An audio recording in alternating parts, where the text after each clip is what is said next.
In today's video, I'm going to teach you how to set up hotkeys on Moomoo.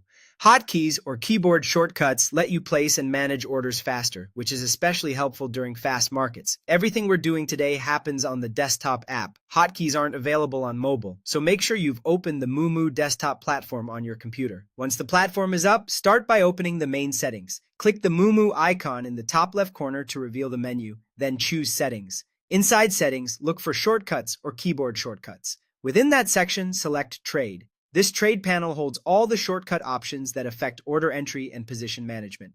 Now it's time to customize. You can assign specific keys to actions like buy and sell, close position, buy market, or buy limit and sell all. You'll also see options to set quantity presets and enable quick order entry. For each action, click the field, press the key combination you want, and confirm. Use modifiers like Control, Command, Alt, or Shift to avoid clashes.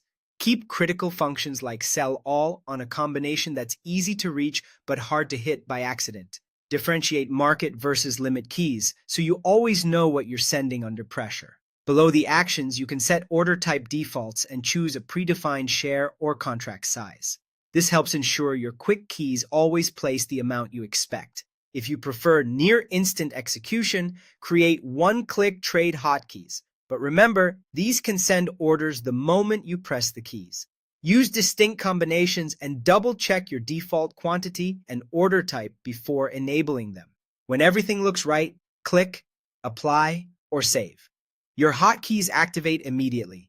Pressing those combinations while the platform is focused triggers the assigned actions. If a shortcut doesn't work, it may be conflicting with another command. Just return to Settings and adjust it. That's it. By opening Settings, heading to Shortcuts, selecting Trade, customizing your actions and defaults, and saving, you've streamlined your trading workflow. Get comfortable with your new keys, and you'll handle entries and exits with confidence.